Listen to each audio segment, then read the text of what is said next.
Good evening, sisters. Woohoo! Great to be here. Where are my Theta sisters besides Anne? All right, woohoo! Fighting Illini. It is wonderful to be here. Thank you so much. What a night. I mean, we feel the love. Carolyn, we feel the love. We feel the love as well. And the Alzheimer's Association is eternally grateful and cannot believe what amazing things we have done, not only over the past decades together, but recently in the past couple of years.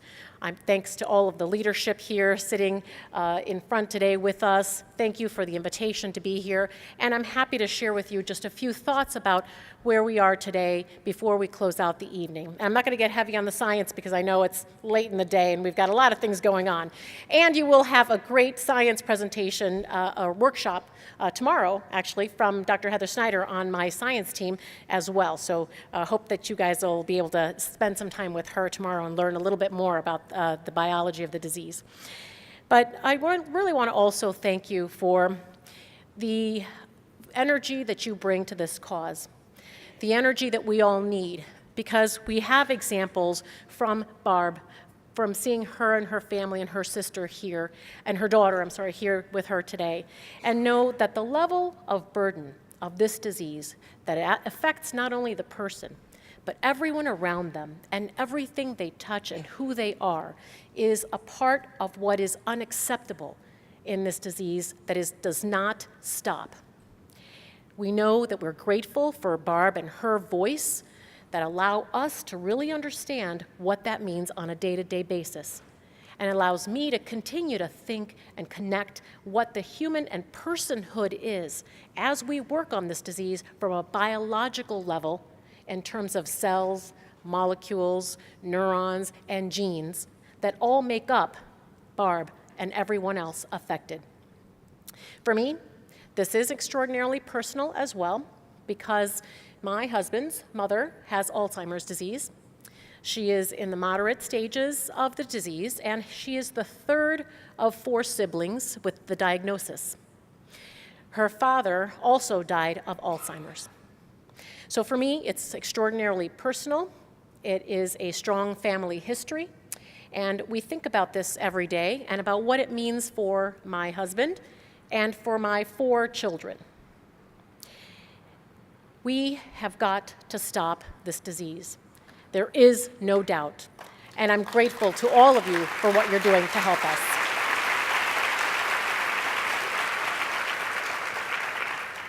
What you've done to date is amazing. First, with all of the walk donations and contributions and the millions of miles walked over the course of the history with all of our sisters out there pounding that pavement. Second, with the research donation that you've done over the years, but also with the recent $1 million Zenith donation.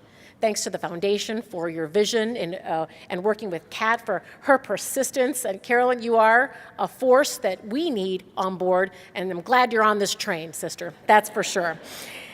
But all of you together have raised more than $4 million for Alzheimer's. More than $4 million. That's power. That's sister power, my friends. And we are so grateful to you because those dollars go to help us not only care for people, touch people affected by the disease, their families, like Barb described to you, finding alz.org, but also to give us hope for the future, because we know that only through science are we going to be able to combat this disease. It is important for all of you to understand that your contribution and your inspiration to us to focus on women is critical, because no other organization on this planet has issued a women's challenge in research the way we have because of you. No other organization.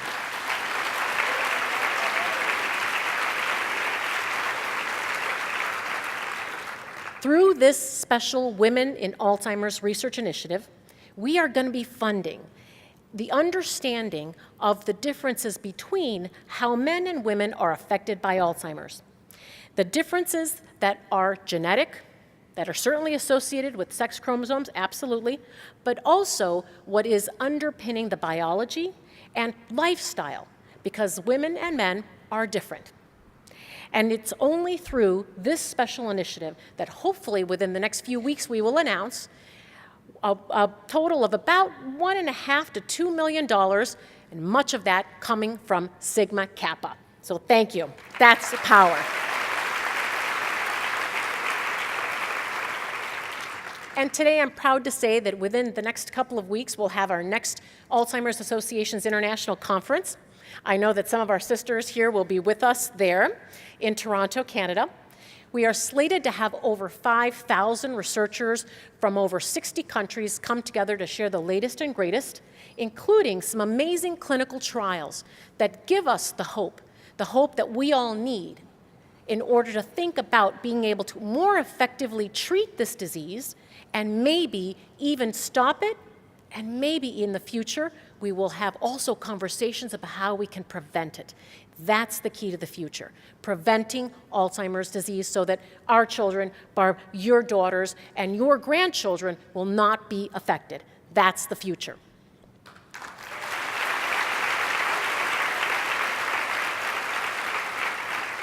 Lastly, I want to share with you that the reason why we finally took up the challenge for women in terms of accepting Sigma Kappa's challenge, Carolyn's challenge to effectively look at women and how they're disproportionately affected by the disease, was because we came to the conclusion that first, women matter.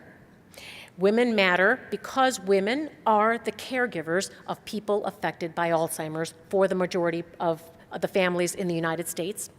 Because women are disproportionately affected, and most of us are actually living with the disease more than men are. That bears investigation. And so when we put together a think tank last year, and some of our Sigma Kappa sisters were there in person to witness the evolution of the discussions as we dig down into the biology of this disease and try to make sure that we are funding the right science around the world, we were inspired.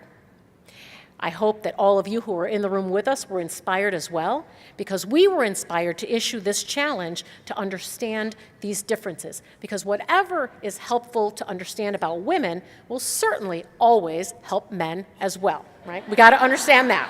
All good. Equal opportunity. But why women again? Why women and why all of you as the power behind, as the engine behind all of this? Why women? Because we are the agents of change around the world. Because we continue to inspire and change the future. Because all of you looking at you, I have no doubt that as women change the face of breast cancer, we will change the face of Alzheimer's.